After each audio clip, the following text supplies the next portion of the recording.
welcome to you both. I'm glad that you're here, and I'm going to go ahead and welcome the people who are going to be watching this webinar later. I'm very excited to have this opportunity to talk to you about a little story.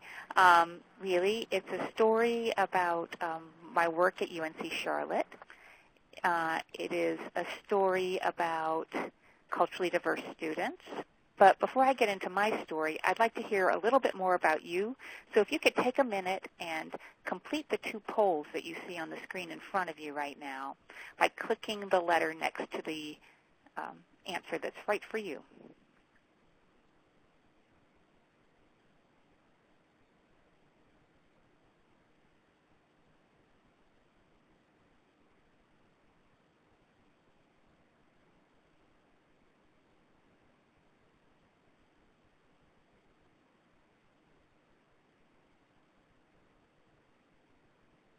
There we go.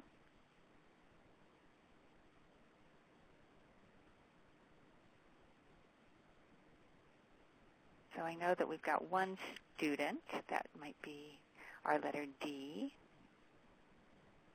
And equally interested in both. That's good. Oh dear, there's only one going to show up at a time. And another education professional. So if you could maybe type in the chat box while I'm talking what that other role is, I'll be able to direct my comments a little more specifically. And I'm going to move right along. Oops, if I click the right button. There we go. So the story today is a story about Project Insights. This was one of the 2 Javits grants I had while I was at UNC Charlotte. And the Javits grant was a 3-year project. It was a collaboration between UNC Charlotte, the Wilson County Schools in North Carolina, and the University of North Carolina at Chapel Hill. Prior to Project Insights, I had another problem-based learning Javits grant that was called PBLIS, or Problem-Based Learning in the Social Sciences, which focused on at-risk gifted students in secondary school and the high school level. Just to give you an orientation of where we were, you see the first little star, that's Charlotte, North Carolina right there. And the second star there, that is Wilson, North Carolina. So we were sort of far apart in distance because Wilson County was an enterprise zone, and that was very important to this grant. So Wilson County, North Carolina is a very rural area of the state. It's got a very high proportion of low-income students. So I would drive from Charlotte over to Raleigh every other week at 3-hour drive each way in order to help get ready to implement these units. So why were we focusing in middle school? Well, a lot of our efforts in gifted education is focused on early identification, and it's certainly best to have early identification for low-income, high-ability students. But we don't get everybody. So what about the students that we miss? What about students whose talents develop later in life just because they mature differently? What about students who don't test well but still have cognitive ability and academic need? How do we find them? And as we all know, identification can get more challenging the older a child gets. So we can think about the things that get in the way when identification takes place during early adolescence instead of during early childhood or during the early elementary years. For instance, there are established patterns of behavior, bad habits that are hard to break once they're already in place. We know that low-income and culturally diverse gifted students experience deficits in content knowledge that begin right away, even as early as kindergarten, and only get worse as they go further and further along. They fall farther and farther behind. So since so many identification programs focus on what a child knows, well, it gets harder to qualify, harder to show what you can do. We know that in adolescence the peer culture is really strong and that there can be an anti-intellectual bent to that peer culture in some populations. And then the other thing that we find in low-income schools especially is that teachers have negative expectations of their students. They don't really expect to find gifted kids in their classroom because they think that there's a correlation between low income and ability, which is not always the case. So we've got an issue, in part at least, about teacher perception and a need to shift two things. First, we need to shift what a teacher sees, which is to say we need to be able to create an environment where the teacher sees things in their students that she hadn't seen before. And we also need to shift the way a teacher sees to counteract some of those negative perceptions. So taking a look at the first one first, probably the easiest way to shift what a teacher sees is to alter curriculum in the classroom. So if we were to employ a curriculum that would force a child to reveal if he or she would ask good questions in the face of novel information, if they would be willing to seek the answers to those questions, if they could learn the information they find quickly and easily, if they reason well based on the information they have, if they demonstrate some insight, and very importantly for 21st century skills, if they can tolerate some ambiguity, if they can avoid wanting to be the first kid who is with the right answer, but instead can sit back and reflect. All of those things would be indices that a child may have more academic potential than originally met the eye. And problem-based learning is a model that I think achieves those goals. In fact, if you look at the research on problem-based learning, what you find is in study after study, and there's a very deep research base in problem-based learning, so meta-analyses and summaries of the research suggest that in virtually every study, we find that students' attitudes are better under problem-based learning. So they enjoy learning more. They find their learning environment to be more meaningful. They feel better nurtured by their teachers. They experience more and better student-to-student interactions, and they demonstrate a greater breadth of interest in the subject matter. So, put those all together, and that spells student engagement to me, that they are liking learning better, they feel like it's theirs more, they feel like they're getting more out of it, they feel like it's more supportive of them. So, what's not to like? So, using problem-based learning as our model for curriculum development, we engaged in the first part of the project, which was to get the curriculum written. So we started with an expert practitioner collaboration, which, I'm going to even send those words away, I think, because what I like better than expert practitioner collaboration is the idea that we had a musician-composer collaboration. Expert practitioner suggests to me that one person's an expert and the other one just does stuff. And I don't think that's true when you've got a curriculum writer and a teacher. You've got two different kinds of experts, really. You've got the musician, who is the teacher, who is skilled at implementing what was presented. And then you've got the composer, who is also an expert, but an expert in something different. I think one of the challenges we have in gifted education all the time is that we expect our musicians to be composers without training them in composition. Some musicians can do that, and some musicians do it really well, but not all musicians do. So we had parallel experts in the collaborative process, the teacher and the curriculum writer. We focused our content on science and social studies. Why? Well, one of the reasons why is because there's no test in North Carolina for science and social studies, or there weren't then. And so teachers were more willing to take risks because they didn't feel like the stakes were as high for them if something went wrong. Of course, we aligned the curriculum around the North Carolina Standard Course of Study. In 6th grade in social studies, that's European history, and in 6th grade science, it's the structure and function of living organisms, among other things. And then we made adjustments for student skill level, and I'll talk more about that in a minute.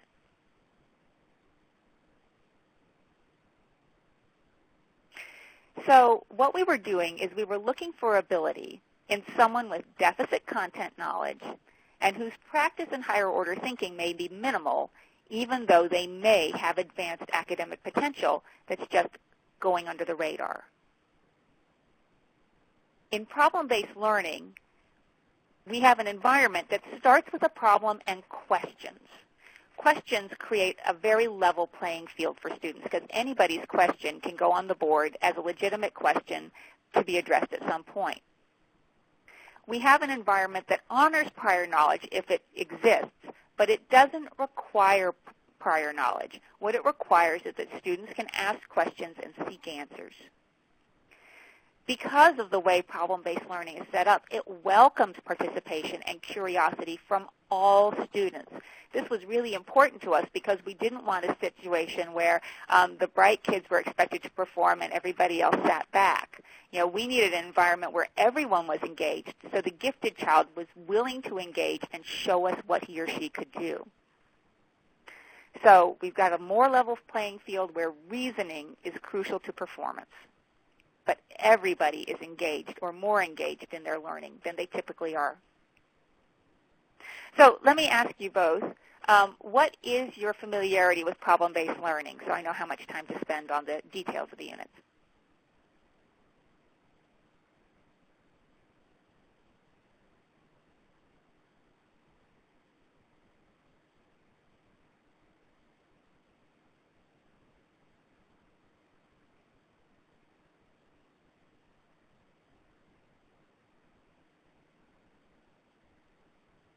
Okay. One person's got at least introductory background.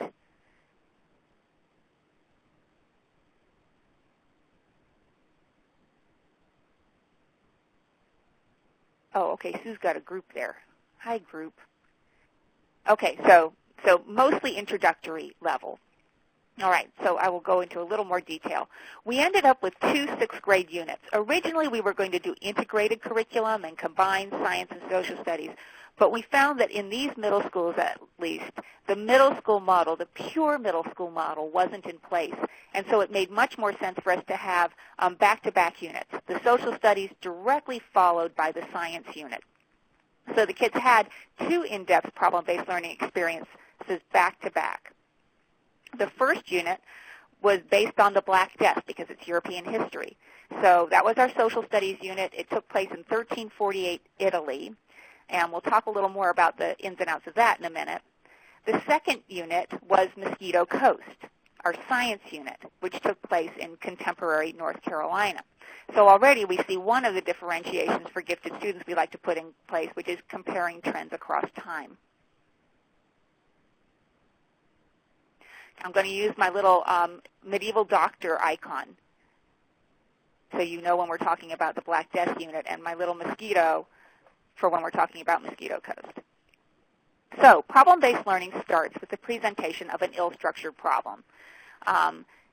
Before anything else happens, the kids get this. They're placed into a role. In this case, in the Black Death unit, they were part of the Council of Elders in a city called Lucca in the northern part of Italy. And what happens is a merchant comes to town and tells the kids that there's a disease climbing up the boot of Italy, and they're going to have to do something to protect their town because it's a ravaging disease and everybody is dying. In fact, one of the things that we made use of in the pilot test were a lot of live presentations. And the unit actually started with somebody running into the classroom screaming, "We're all going to die!" Which caught the kids' attention. But there are a couple things about this that I thought were sort of intriguing about our assumptions about at-risk kids and low-income kids, which is that the teachers were very nervous about this unit specifically because it seemed such a stretch that these kids who had never left Wilson County for the most part would project themselves into 1348 Europe. To the extent that there was one of the teachers in the planning group in the first year of the project who would not look me in the eye, even though I was there with them every other week for about 3 months writing the unit. Never looked at me once, and I'll tell the rest of that story later. But there was a great deal of anxiety over whether or not this was going to work with the kids. The problem for Mosquito Coast, as I said, is a contemporary problem, and in this case, we put the kids in the role of a medical entomologist, somebody who deals with disease and bugs.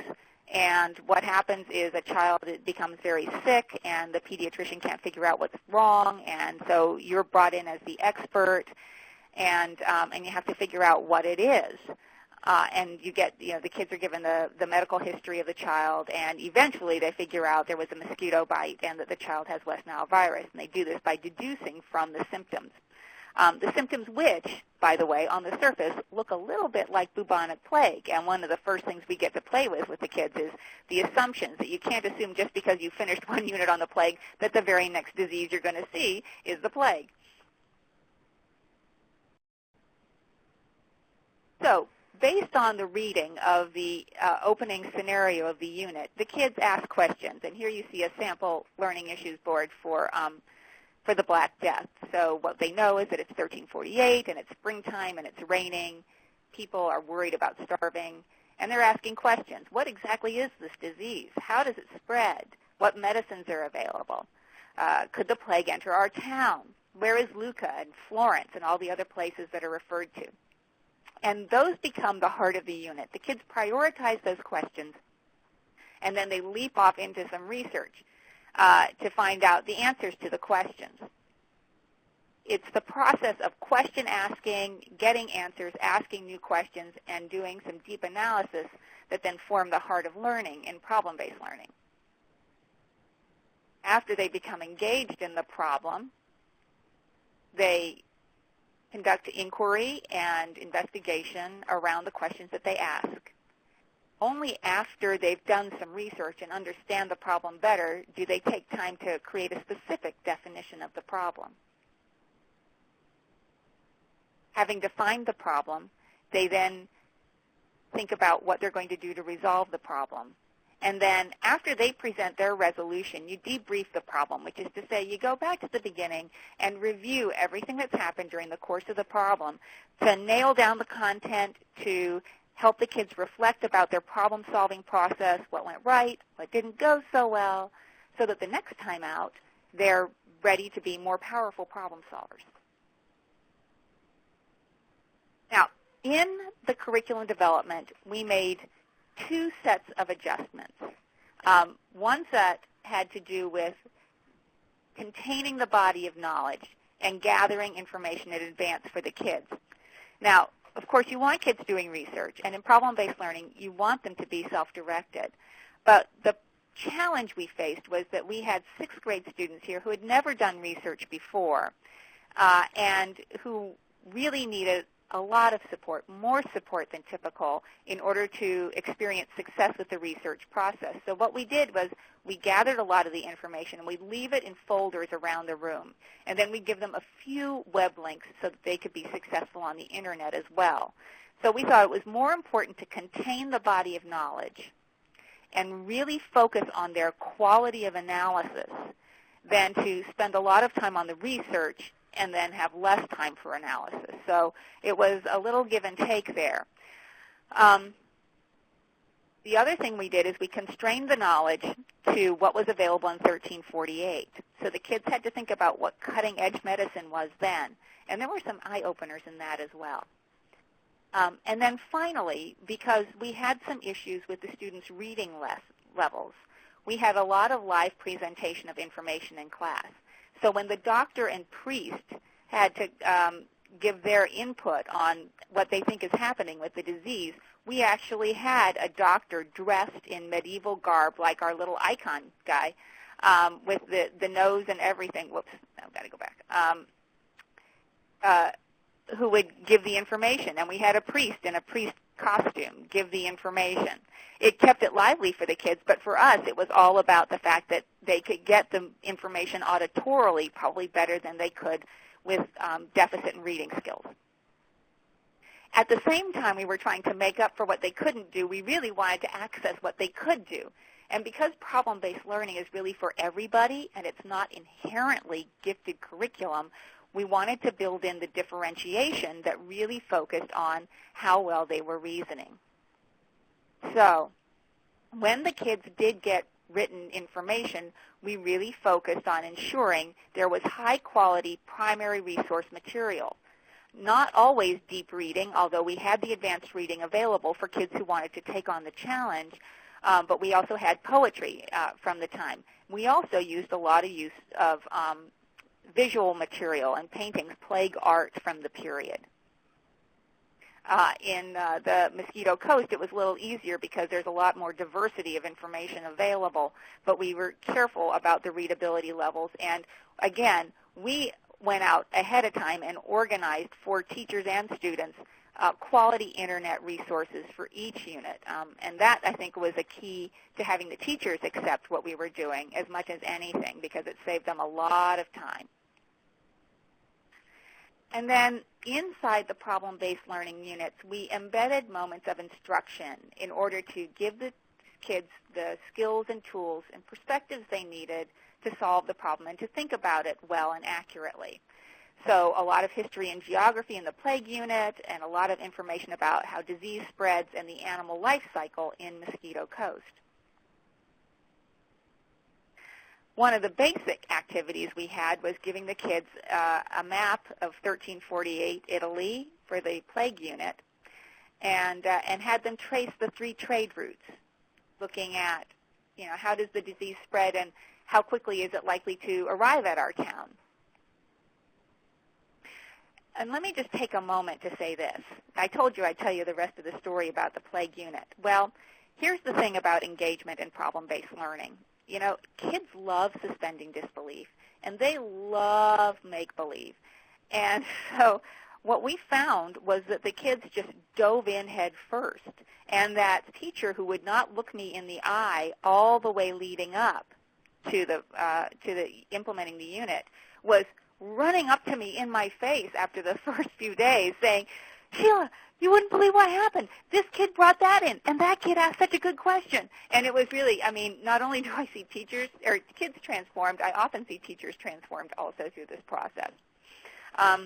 So it was a complete turnaround, and by the end of the first year of pilot testing, we had the 6th grade teachers trying to find a way to make plague stink that they could pass down the 6th grade hall so that they could make the classroom smell like the plague, as well as some of the other things that we were doing to encourage that sense of 1348 Europe.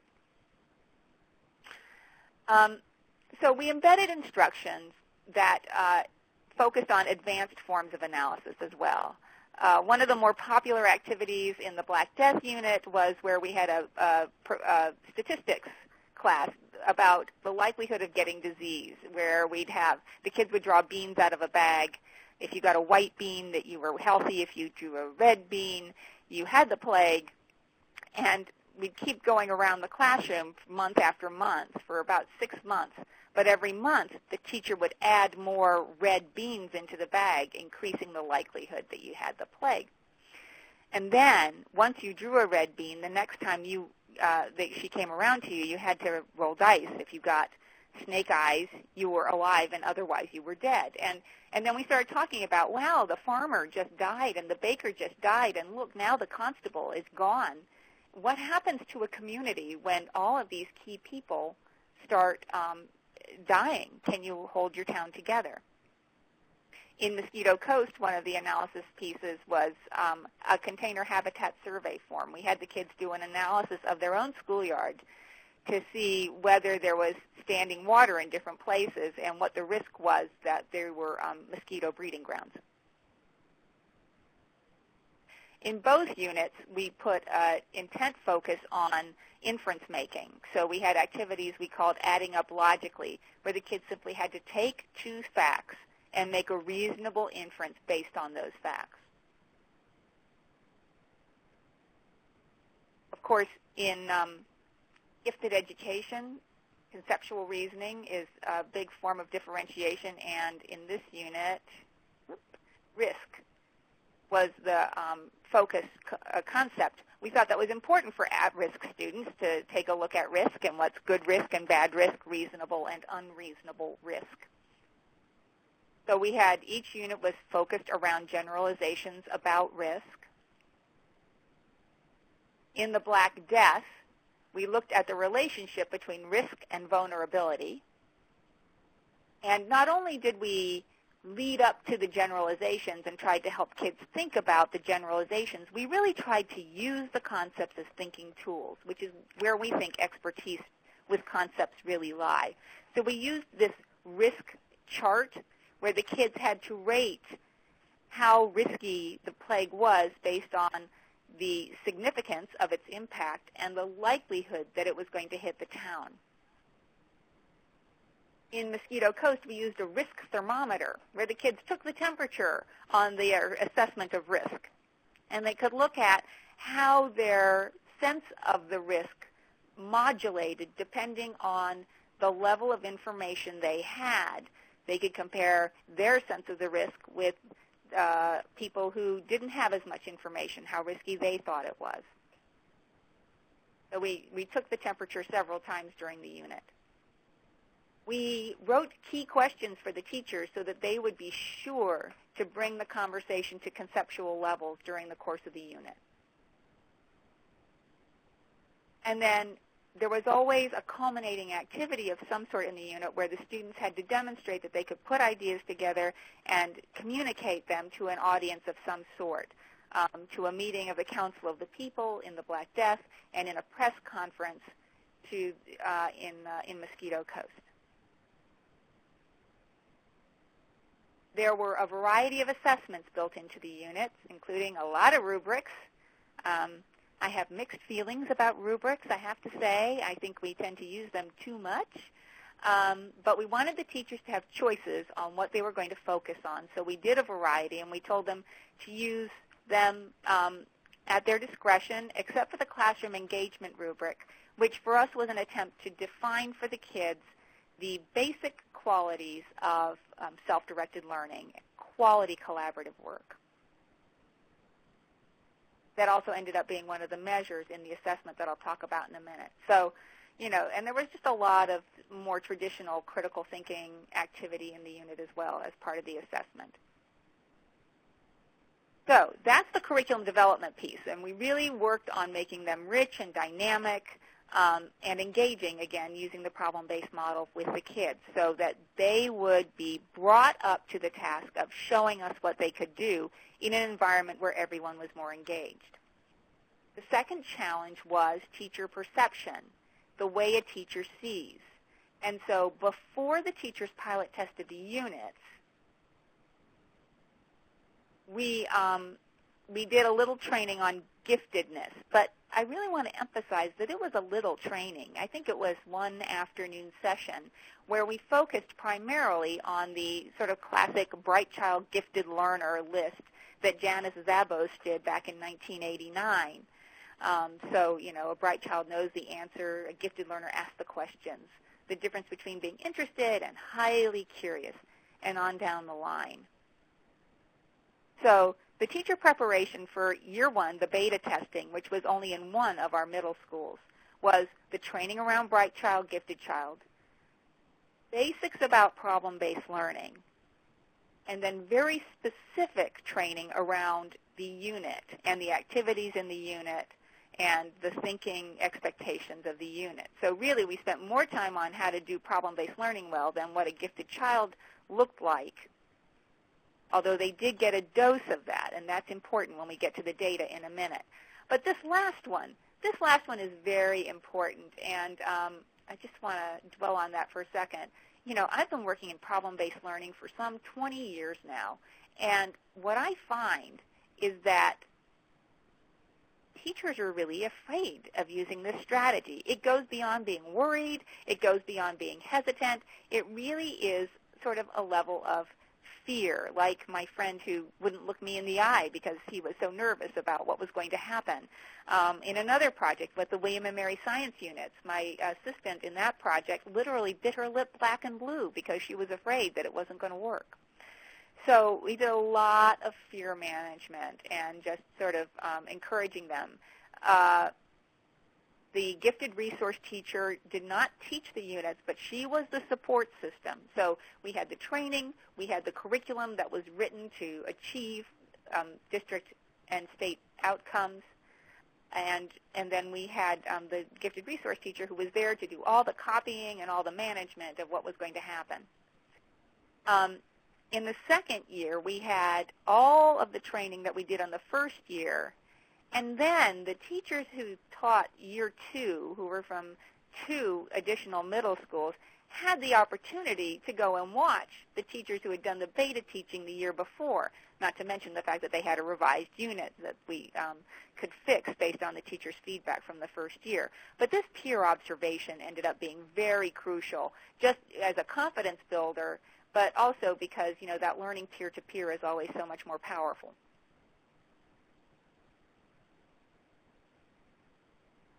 So, implementation. In each year of implementation, the first year of beta testing and the second year when we gathered our data, the teachers and the administration of the schools decided that they wanted to include the entire 6th grade. So the kids who were on IEPs and special ed got the unit. The kids who were average performing got the unit. The kids who were identified gifted, everybody got it, all during the same week, or the same 2 weeks because there were 2 units. So the teachers team taught. We usually combined a math science teacher with a social studies language arts teacher so that content was pretty much covered no matter what. The schools were on block schedule, so they had those nice extended periods of time, which are so good for classroom discussion and analysis. And then again, the gifted resource teacher was there as the support, the cheerleader, and the gopher to help them keep things organized.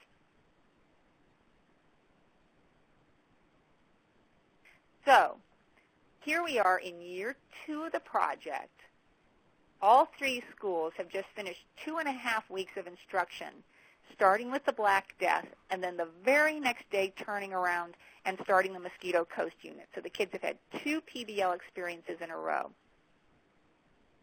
And what we ask the teachers to do at the end of those units is to point out to us the kids who were not already identified gifted, but who performed surprisingly well during the course of the 2 units. And across 3 schools, the teachers identified a total of 37 students who fit that bill. So not identified gifted already, but wow, boy, did they do some interesting things during the unit. Well, okay, that's sort of what we were after, we think. But we really needed to assess how well the teachers did in their choices, because the worry would always be that the teachers were, you know, the halo effect was going on, that the teachers' expectations were high for the students, and so they saw things that weren't really there, in which case it would be really a false positive. So we needed an independent way to rate whether the teachers had indeed found kids who were different from the typically developing kids, the average child at the school, and maybe in some ways like their gifted age mates.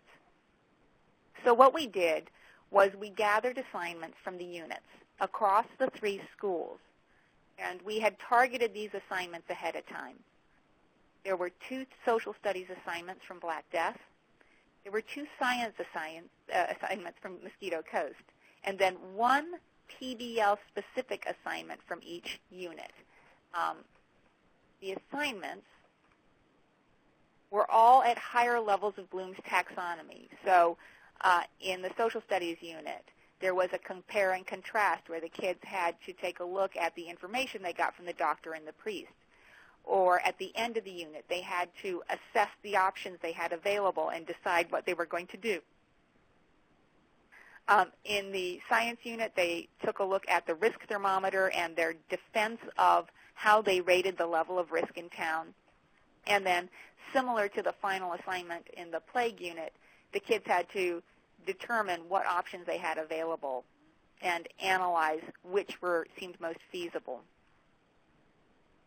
The PBL understanding assignment was the same in both units, where we simply asked the kids, What do you know about problem solving that you didn't know before as the result of this unit? So the scores, well, let me take the next step here. So we gathered those assignments. We took the kids' names off of the assignments. We put code numbers on, and then we sent the whole batch to our evaluation team at UNC Chapel Hill, which you'll see marked here with a Carolina blue star. So the evaluation team in Chapel Hill, which was headed by my father and his graduate students, had never met the kids, had not seen any classroom activity, really just didn't know a thing. They were completely independent of the implementation process. So they then were going to judge the quality of these assignments to see whether there was a relationship between the kids the teachers picked out and who Dad and his graduate students thought were high performing. In order to do this, they developed a 5-point rubric based on benchmarks from the beta test year that described what a quality response for each of the assignments was. And this is one from Black Death. And I'm sure you'll go back and read these off the handouts at your leisure. But a level 5, evidence of strong understanding and sophisticated thinking. A level 3 is evidence of some understanding but not sophisticated. And a level 1 basically didn't address the question at all. And we got the full range across the entire 6th grade of these 3 schools. So they took, again, they re-rated all of these assignments for all of the kids across the 3 middle schools. So they spent a lot of time coding and coming to consensus. Here's a typical 3-point benchmark response. And we kept the spelling the way it was originally presented. So I would keep away from the tuple, which I think is people, that has the Black Death. Also, I would wear the crow costume that protects your whole body. I would eat right and keep healthy, so it would be harder for my family and I to catch the Black Death. I would do those things so my family and I wouldn't be in danger of catching the Black Death. So basically correct, but not insightful. 5-point benchmark response. First of all, you can tell that this child has really jumped in. I'm so tired from that meeting. I need something to eat and drink. I stayed at that meeting for 4 hours. So, and then she goes on to say, we need something to keep the plague out. We need to keep our house clean, no food on the floor. Second, we need to not bring things in that could cause us to catch the plague. Third, we need to tell our neighbors to keep outside and to keep their houses clean. And we need to, everybody, put our scraps of food in one spot so that the rats will go there and we can kill them. And then we can probably keep the plague from coming to our town. Well, it's not completely complete, but it's a whole nother level of thinking, reasoning, and organization than that 3-point response. So a real leap.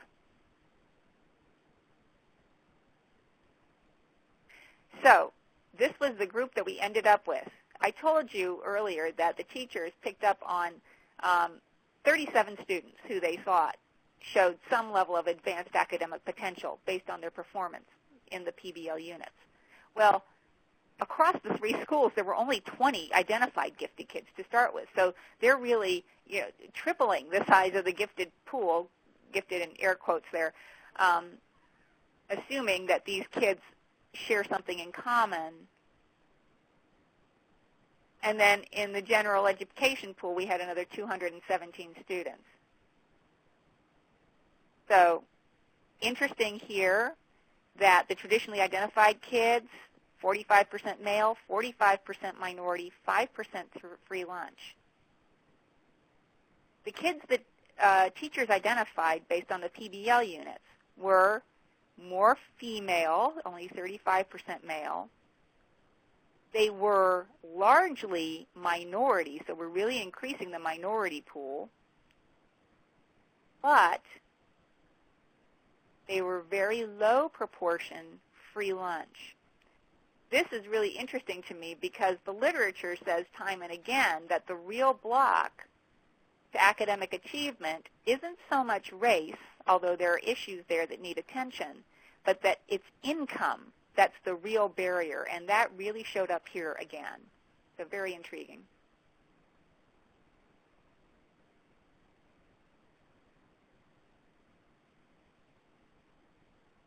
"37 students were identified out of a total of, well, let's see, it's 217 plus 37, so it would be 154, because we told them that to not include these traditionally identified kids.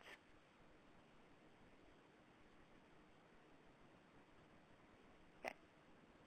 So I'm not going to dwell on this slide, which shows the average scores, but what we did then is we went back and we pulled their standardized test scores for North Carolina, the EOGs, end of grades here, and we pulled their English and math scores from the previous year.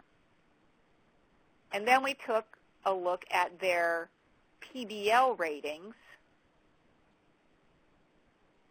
broken down by the three groups: traditionally identified gifted, the advanced academic potential group, they're the PBL group really, and then the general education group. And we found significant differences across the three groups, which led us to a deeper level of post hoc analysis. And this is where it got really interesting. One level of comparison would be the kids who are identified gifted, traditionally identified kids, and the general ed kids. But it's pretty much what you would expect, that there's a lot of significant differences. But what's fascinating to me here is that when we take a look at the gifted kids versus the advanced academic potential kids, we see very few significant differences between these two groups. We see the traditionally identified gifted kids are better in English coming in, but they look very similar in terms of their math performance. They look very similar in terms of their PBL understanding, their science, and their social studies understanding from the PBL unit. So they seem more similar to each other than not similar. Interestingly, this group, the advanced academic, the PBL group, scored way higher on the teacher's rating of the student performance than the identified gifted kids did. So in terms of what the teachers were perceiving, they thought these kids were far more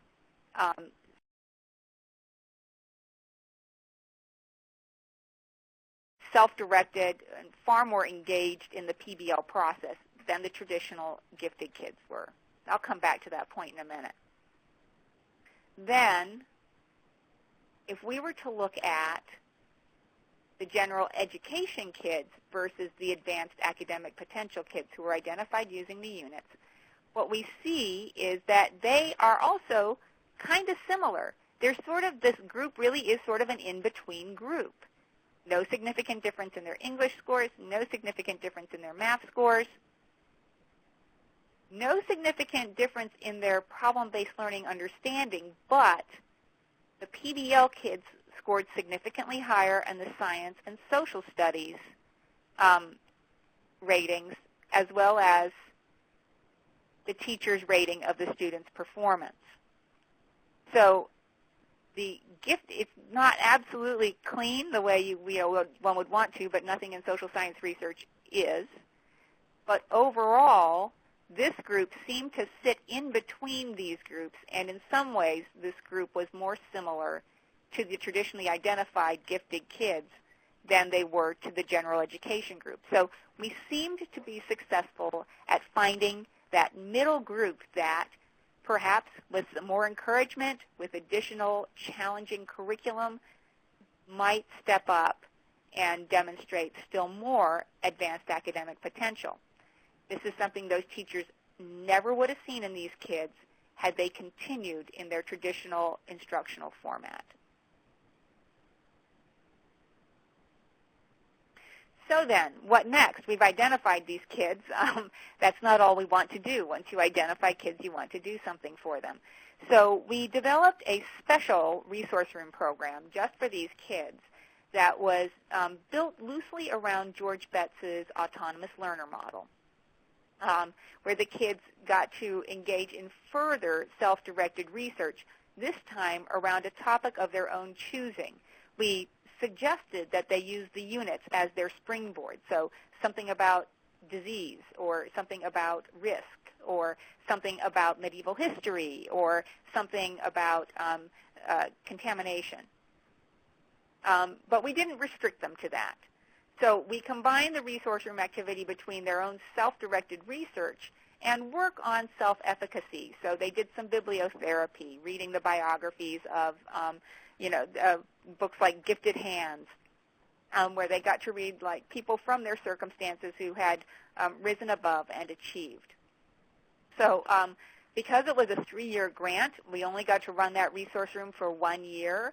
I think the district continued that program for a couple of years after the grant ended, but such is the way of things. When the funding went, it became hard for them to continue this, and that's one of the things I continue to struggle with. That's why I'm glad the Javits program has gone to 5-year grants. I think a couple more years and we could have gotten it to stick.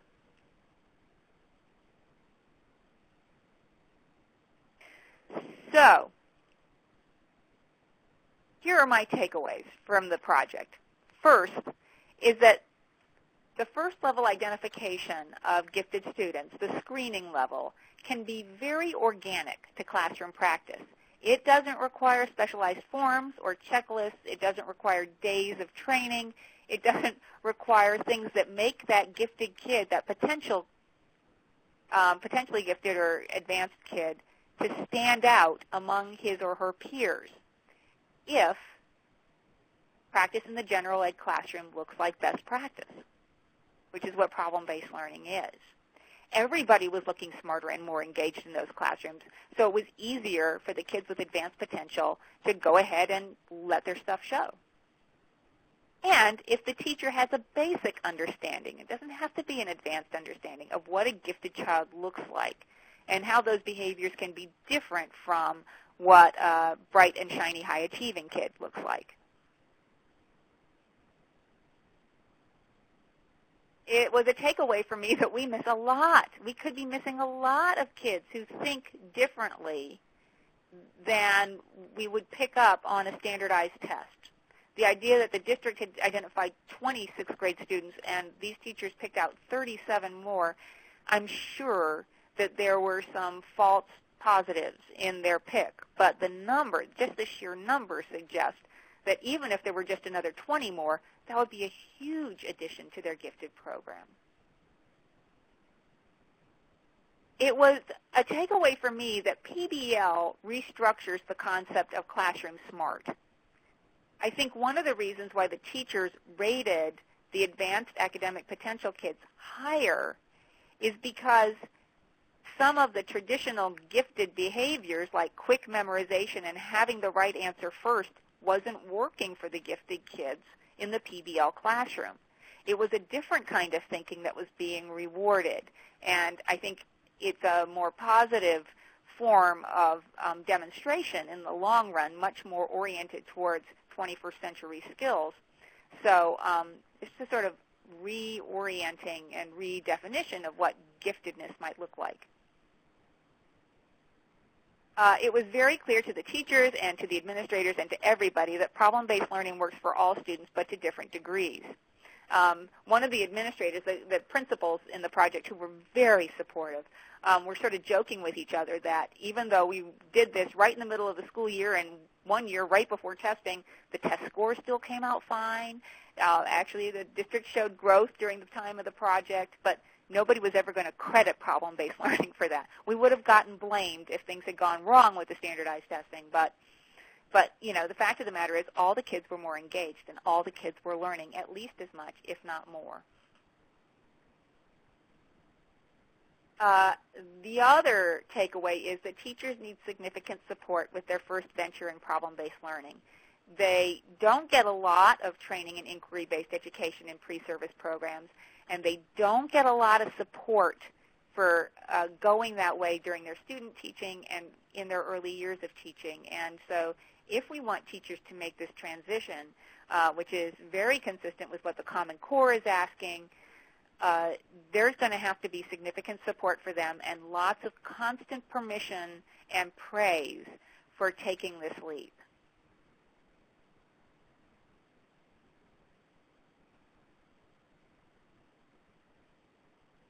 And then finally, the high-quality curriculum is the result of this musician-composer collaboration. The teachers could not have written such good curriculum without somebody who understood fidelity to the model. I couldn't have written such quality curriculum without their constant feedback of what was or wasn't going to work with the kids. And it really was a combination of the blend of both. Let me quickly point out that if you're interested in looking at the units, the Black Death is published. Mosquito Coast is a work in progress.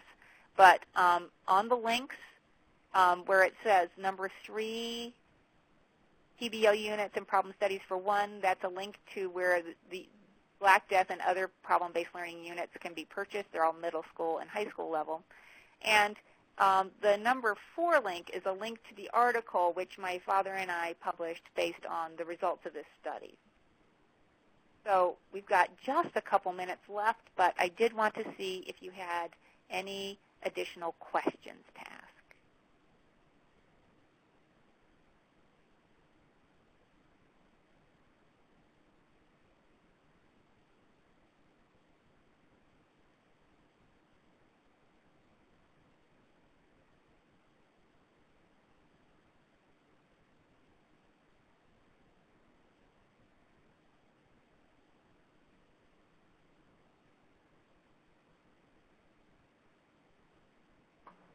Sheila, I think the audience is just taking in all of the great information that you gave them today. I know I went a mile a minute, and I'm sorry I went so quickly, but I wanted to make sure I gave you the best overview I could. Yeah. No, I don't think you went too quickly. I think you really paced yourself nicely. Okay, great. Yes. So thank you. Okay. Thank you so much for your time today. Yes. And thanks to everyone out there. I appreciate your time and attention, and good luck to you. And please send me an email if you have any questions after the fact. Thanks again, Sheila. Sure thing, Robin. Okay. Okay. Good night. Good night.